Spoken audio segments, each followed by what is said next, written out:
One of the weirdest things that happens to a human being is that we enter into relationships. I don't want a relationship with that.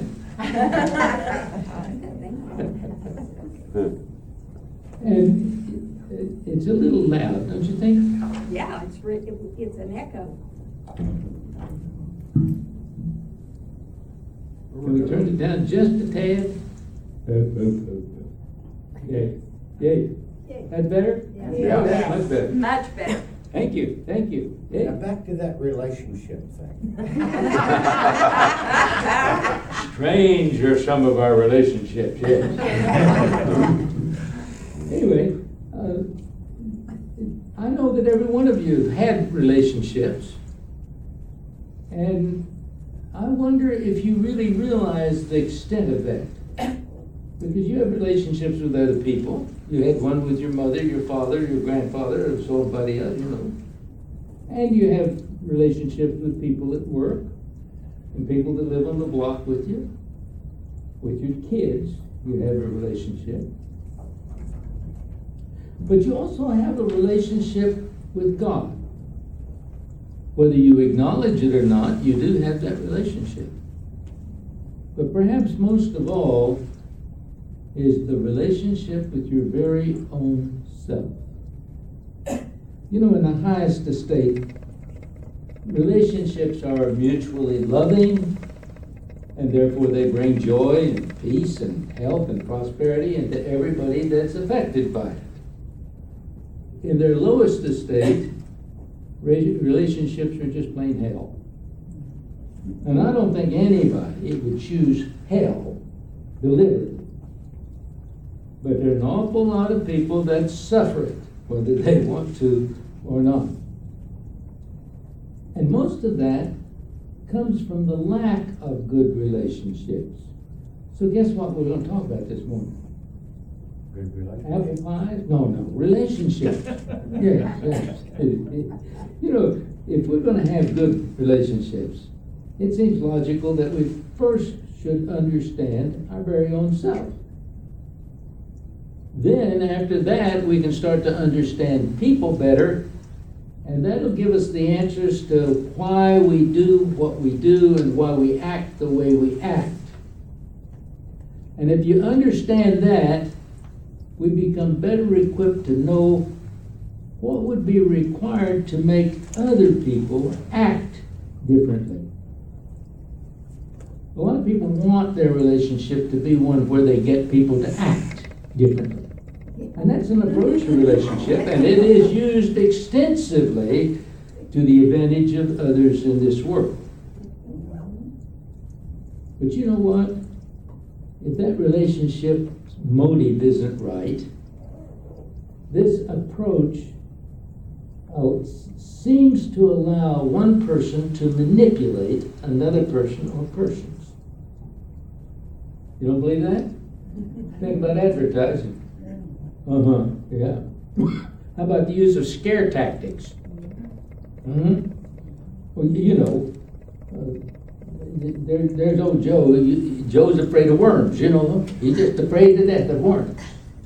So he's sitting in the chair you want to sit in, so you manipulate him by saying, "Oh, Joe, there's worms crawling all through the cushion of that chair." And Joe gets up, moves, and you sit down.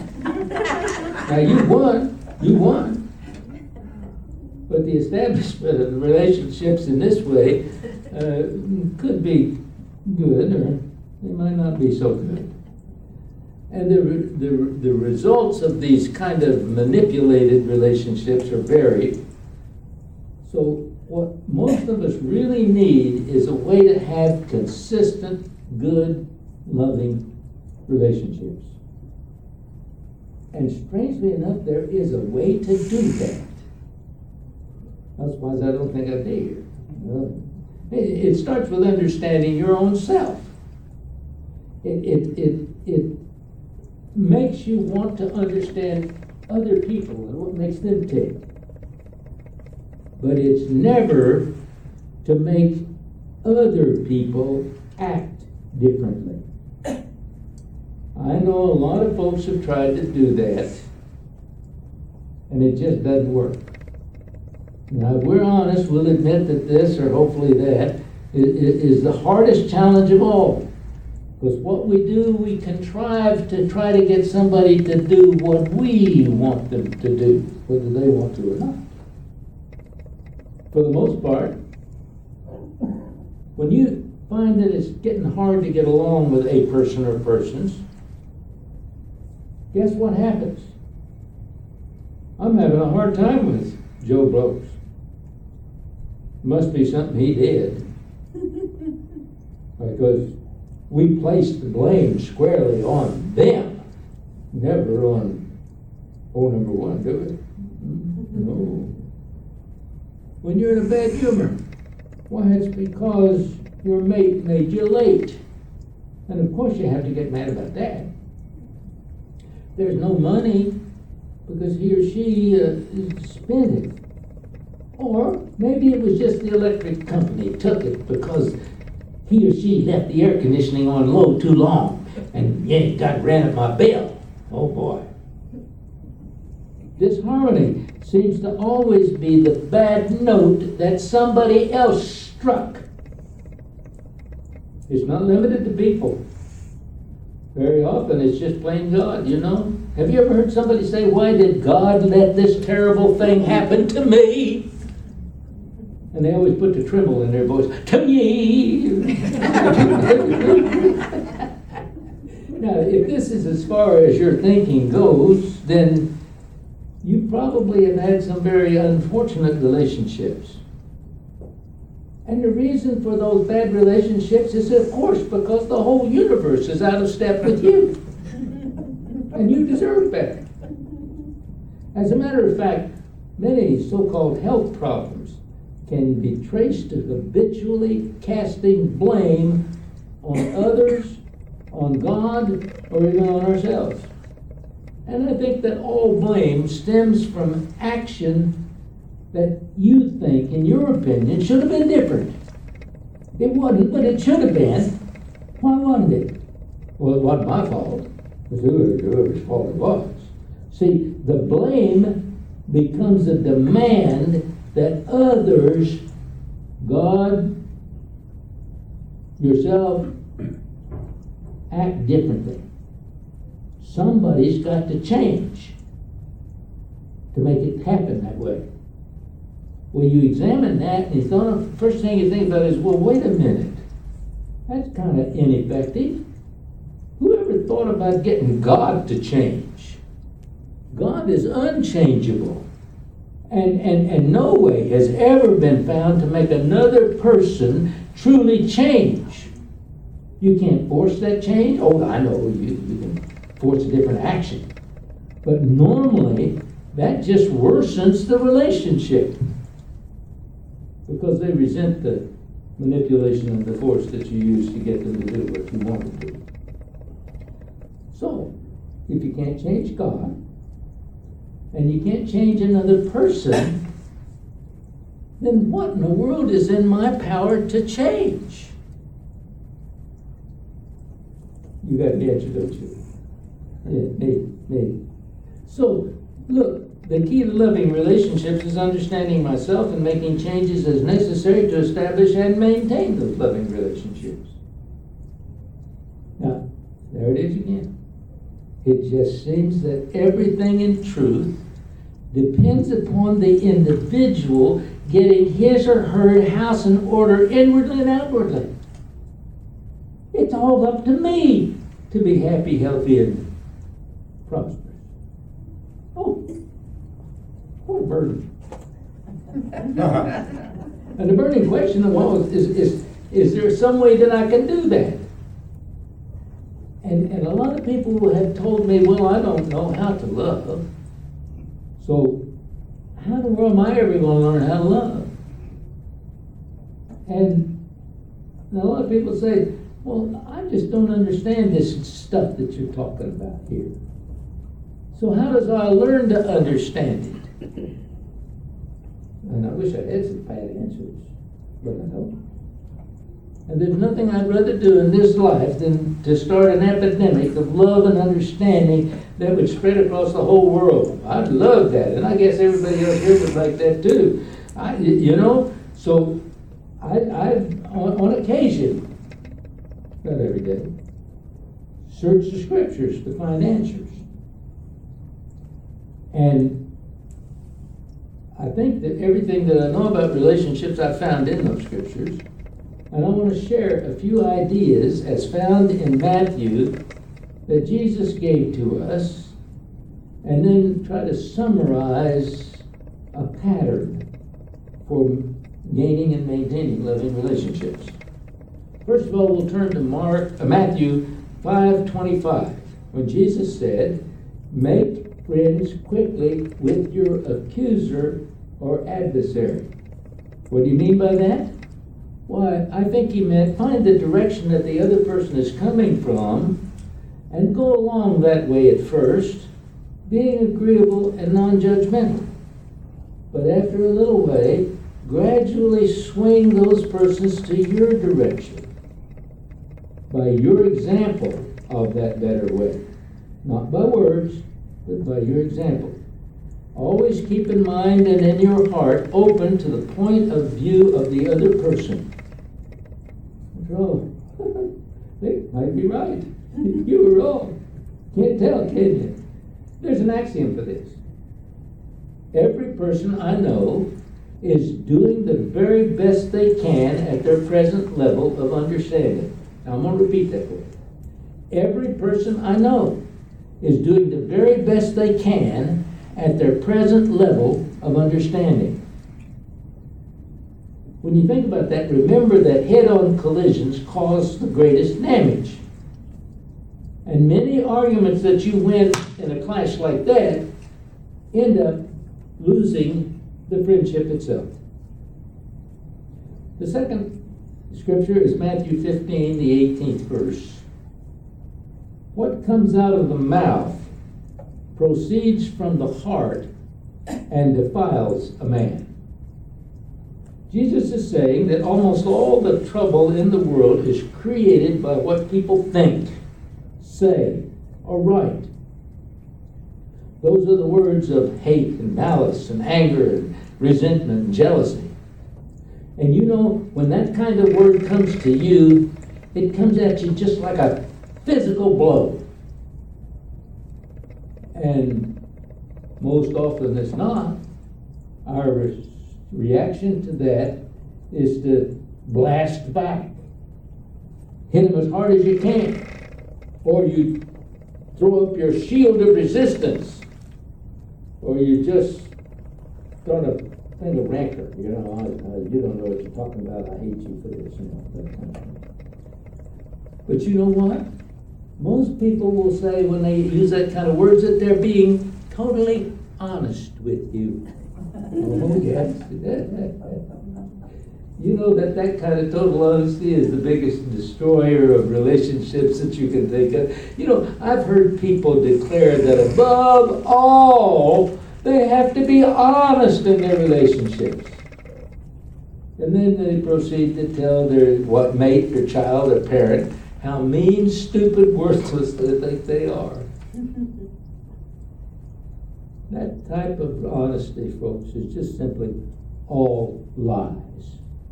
Lies. It's a lie because, remember, every one of us, nobody's left out, every one of us is a child of God, made in the image and likeness of God, and thus each of us has the love, intelligence, and unfathomable value that God has placed in us.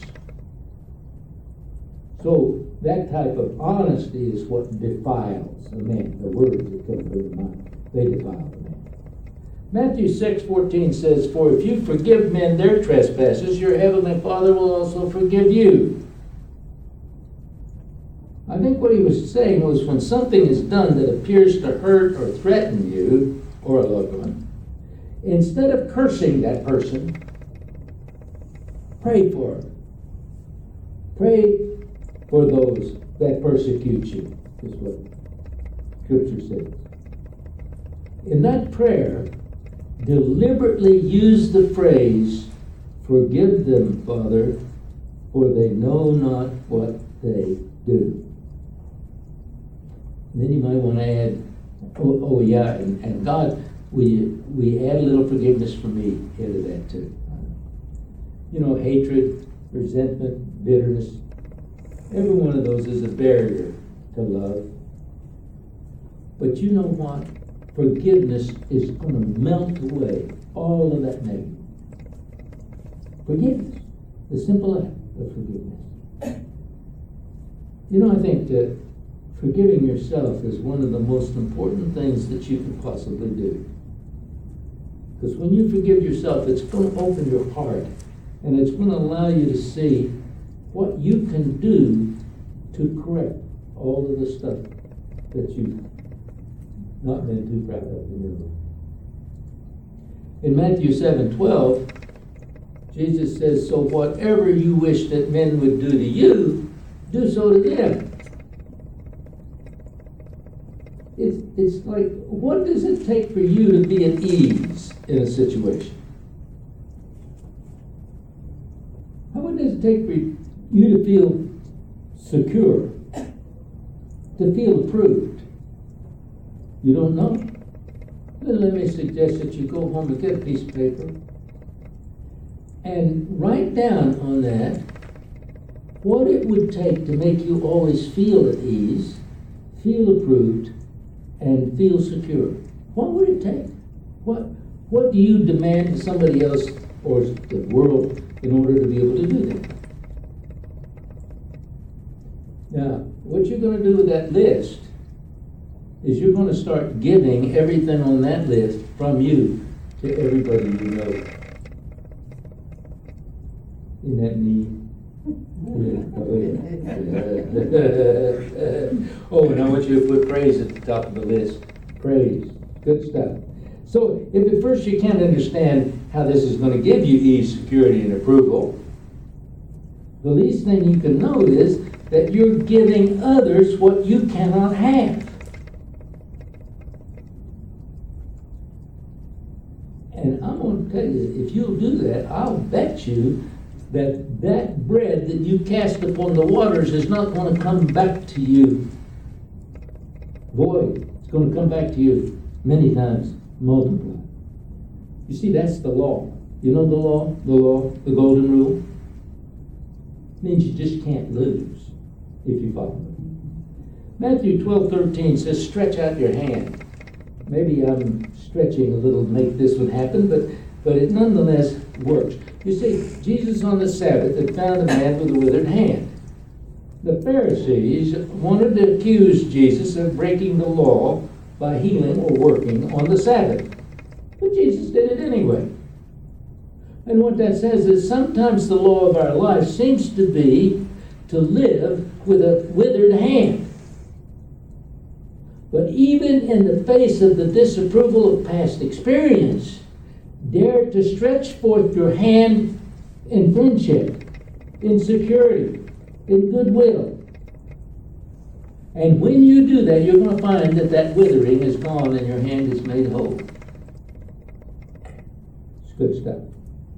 Well, now that's certainly not an exhaustive study of loving relationships, but it does provide us with sort of a pattern to start with.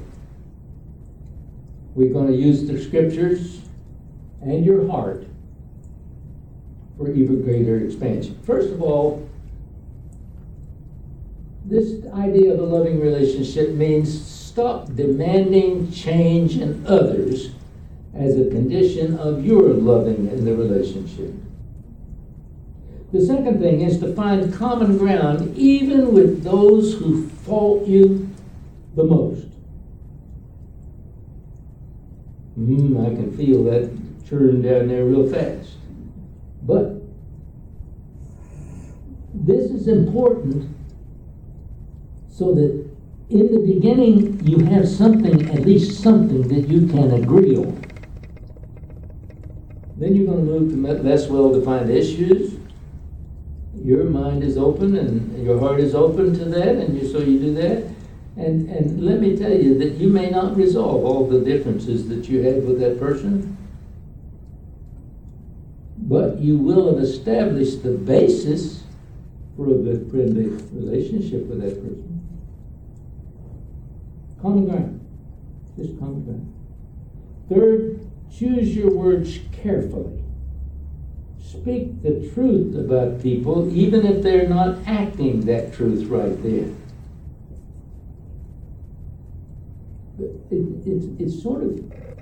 It's weird, but when people hear the truth about themselves, that they're not worthless, that they're not a piece of junk, when they have something to offer, when you tell people that they're good and that God loves them and that sort of thing, I tell you what, sometimes they will change their actions to conform to what you've told them they are. You're not manipulating them. You're giving them the understanding by which they can do it, because you're not going to tell them how to change. You're telling them what they are already. And it's their choice as to whether they'll make that change. The fourth thing is to return forgiveness for hurt. And sometimes that is the hardest thing you can imagine for anybody. Here they are. They've just pummeled you with nastiness. And you're expected to just simply smile and forgive. Ho, ho, ho. Ho, ho. But I'll tell you what, if you'll forget the curse and give forth the prayer, you're going to start dissolving those barriers to present and future relationships. I think it's worth it. In fact, the matter is, the forgiveness is best for you than it is for them. You get a freer life out of that. 5, learn to praise people even when you feel like blaming them. That works well with children, believe me. Find out that it's okay to praise people, but not to flatter them. Because praise gives people ease and security and approval. And it does come back multiplied in loving relationships. And the 6th thing is to stretch out your hand in friendship. Be the first one on your block if it's necessary. I'll tell you, it's very amazing. I sometimes will get into a situation just in a crowd of people. I don't know anybody there. And I'll just walk up and start talking to them. We did that to a man the other day. And I standing there talking to him. And he said, "Have you got a card?" And I said, "Yes, I did." And he read it. And he said, "I know where that church is. I'm going to come visit with you." Huh? So it doesn't make enemies for you to talk to them. It makes friends out of them. Because everybody is yearning to have somebody that they can talk to, somebody that can be a friend. But most people are sort of hesitant. They're afraid to make that first move. So you can help them to overcome the fear and therefore magnify your own fortune in more and more friends. And I would leave you with this thought, that people can be fun. Yeah. Oh yeah. And as a matter of fact, you can be fun too. There is no law that says you can't have loving relationships and have fun too. You can have it all. You can have it all. So why not give this little pattern of loving relationship a place in your life? Now I know you're not going to remember everything I said. I've learned that. You hear part of it and you drift off and somewhere else and come back and drift off and come back. So I've prepared you for this one. You have no excuse, because as you leave here, there's going to be a sheet of paper out there on the table, and you're free to take the sheet of paper. Nobody's going to force you to take it. I'm not trying to manipulate you. So I want you to take it, and what it has is the 5 steps that we talked about and the scriptural reference to it. And then down at the bottom of that page, are a group of affirmations. And I'd like to share those affirmations with you right now. They're on the page, but let's share them right there. The first one is, I am one with God and all mankind. The Christ in me sees and salutes the Christ in you. Let's try that. I am one with God and all mankind. Thus the Christ in me sees and salutes the Christ in you. I can't make anybody mad. Well, maybe. The second one is, my heart is filled with love and joy as I do for others, as I know God is doing for me.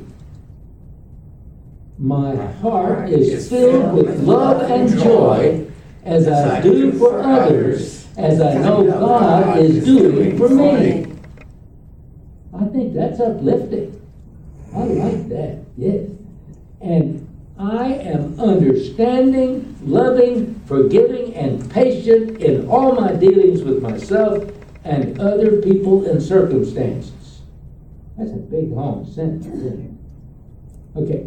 I am understanding, loving, forgiving, and patient in all my dealings with myself and other people and circumstances. You'll have this written down. You can read it for yourself. And the last one I want you to hear and join with me on is, I thank God for unlimited gifts of love, joy, abundance, wholeness, and harmony of relationships. I thank God for the unlimited gifts of love, joy, abundance, wholeness, and harmony of relationships. And with this I say to you, Margaret and I trust and hope that each of you will join with us in our loving relationship with you. God bless you.